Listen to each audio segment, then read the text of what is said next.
consommateurs, en ce jour de la Journée mondiale de défense des droits des consommateurs, déclarée par les Nations Unies, par la résolution de 1985 portant les principes généraux pour la protection des consommateurs. Les Nations Unies ont donné naissance à une résolution visant la protection stricte des consommateurs auprès de ces États membres. C'est une obligation de tout État membre faisant partie des Nations Unies. Fort de ce constat, nous notons également l'incompréhension ou l'inconscience de l'État du Sénégal de ne pas considérer cette journée portant les droits de défense des consommateurs vis-à-vis des autres États membres qui célébraient et inscrits dans l'agenda officiel et républicain de l'État l'institution de la Journée mondiale de défense des droits des consommateurs, contrairement aux autres journées que l'État fête en pompe, plus précisément un exemple donné le 8 mars de chaque année. La Journée mondiale de défense des consommateurs consacre et appelle au bon sens des autorités étatiques de respecter et faire respecter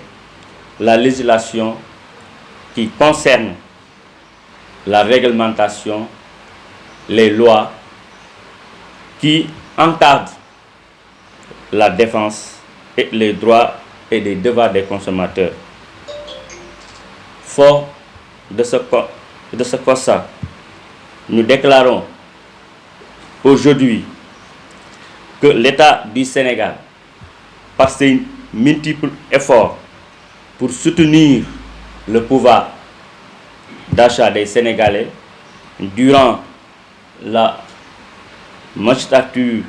du président Macky Sall, a pu faire des efforts allant protéger et accompagner le pouvoir d'achat des Sénégalais, mais le chemin reste encore à faire, beaucoup de choses à faire. Lors des concertations de juillet 2022, que le président Macky Sall avait pris des engagements de consacrer à l'agenda républicain de l'État la Journée mondiale de défense des consommateurs. Sur ce, nous l'avons écrit une lettre pour lui rappeler que ces engagements, certes, certains engagements ont été matérialisés, mais reste encore d'autres, à savoir une maison des consommateurs dédiée au mouvement du consumérisme,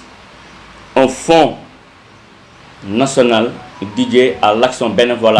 des associations de consommateurs et à titre posthume de reconnaissance des vaillants pionniers du mouvement consumériste depuis 30 ans, de les décerner des titres à titre posthume, ceux qui sont en vie et ceux qui sont déjà partis. Fort de tout cela, nous demandons encore une fois l'État du Sénégal de veiller encore plus sur la cherté de la vie. Que la semaine passée, nous avons écrit une demande adressée au ministère du Commerce, non seulement en lui rappelant de veiller sur les prix applicables sur le marché, mais aussi de prendre des décisions pour mieux protéger les consommateurs. Avec la loi 2021 qui exclut sur les prix et la protection du consommateur. En outre, nous sollicitons à titre auprès du ministère en charge de la consommation une disponibilité et une accessibilité à juste prix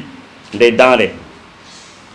nécessaires au quotidien des Sénégalais durant cette période de jeûne et de privation et même au-delà pour une sécurité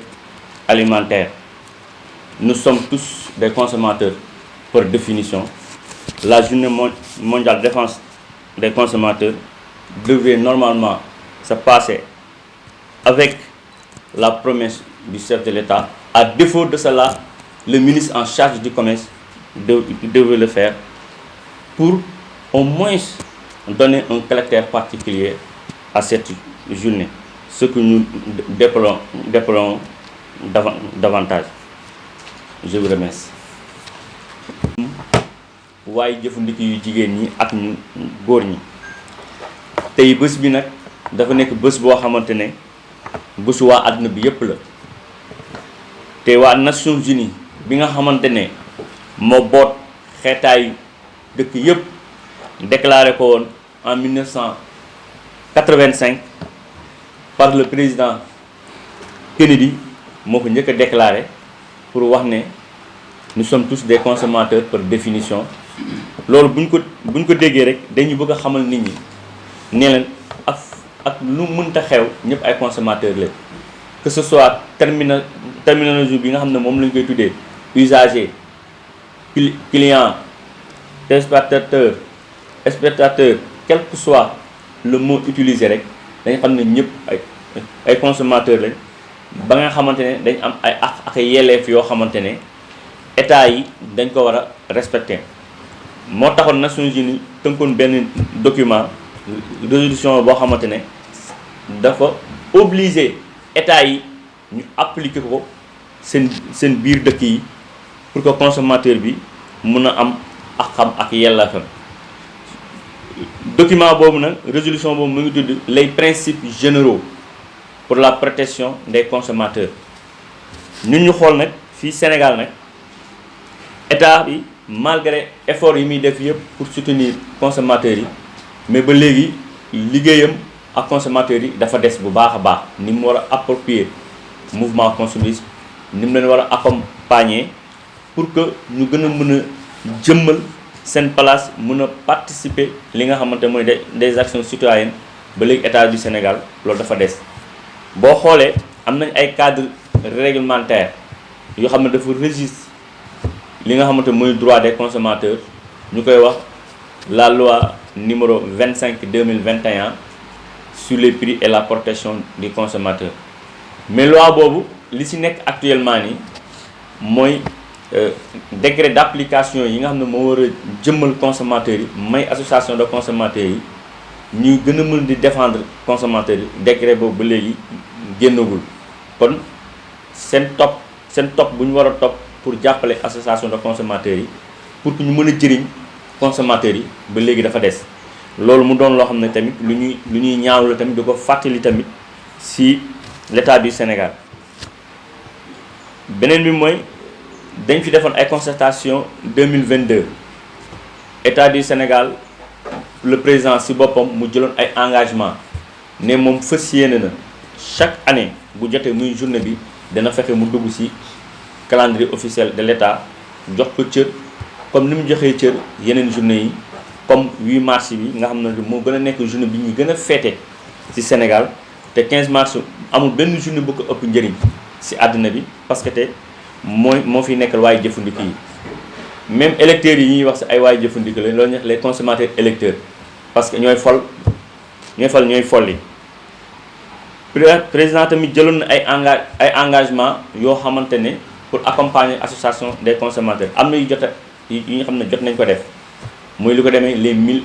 volontaires yi nga xamante ñun association yi ñoo ko porté woon jël nañ leen mais ba léegi 1000 yi nekkagul au nombre. beneen bi aussi tamit mooy ci CONAREL bi nga xam ne taxaw nañ ko mooy dañu bëggoon am kuréel boo xamante ne dafay régulier ci diggante bailleur bi ak locataire bi. kuréel bi teg nañ ko mais tamit kuréel bi tamit ni mu war a doxee pour consommateurs yi tamit gis seen njëriñ tamit kuréel boobu dafa des lu bëree bëri. ba tax na ñuy fàttali encore le président de la république ne ko am na ci ay jàmbaar yoo xamante ne ñoo nekk les pionniers du mouvement consumériste yoo xamante ne ñenn ñi sax yàlla def na génn nañ àdduna pour que ñu am reconnaissance de la nation. parce que bu ñu demee ba Sénégal fii nii lu xew ñu ne an association de consommateurs yi loolooy waral que ñoom am nañ liggéey bi ñu fi def. loolu benn góor gu baax doon wax naan dërëm bu juri junni foofu lañ toll fi ñu toll nii dem nañ ba nga xamante ne léegi ñëpp dañuy approprier mouvement consumériste mais ni ko état Sénégal war a accompagner mun a jouer rôle am pleinement dafa des lu bëri contrairement ak yeneen secteurs yi nga xamante ne état mu ngi leen di subventionné di leen accompagner ñun nag amuñu loolu. moo tax mu doon loo xamante ne ñun dañ koy réclamer di ko laaj état du Sénégal ne ko soxla nañ siège boo xamante ne. le mouvement consumériste un siège national boo xam ne fa la ñuy regroupé wu soxla nañ tamit fonds boo xamante ne moo ñu mën a permettre ñu mën a def suñu liggéey pour mën a jëriñ askan bi pour mën a moom sax moom état du Sénégal yombalal ko liggéey bu bari te moom xam na ne ñu ngi def liggéey bu am solo. parce que boo xoolee fan yii yëpp maa ngi woon ci terrain bi avec waa ministère du commerce ñu ngi ci problème mu suukar bi ñu ngi ci problème mu ceeb bi ñu ngi ci problème mu diwlin bi lépp démb rek. ñu ngi woon service régional di commerce doon def ay opération li nga xamante ne jot na xew ci marché bi. li jiitu loolu ñun avertiroon nañu état du Sénégal ne ko kat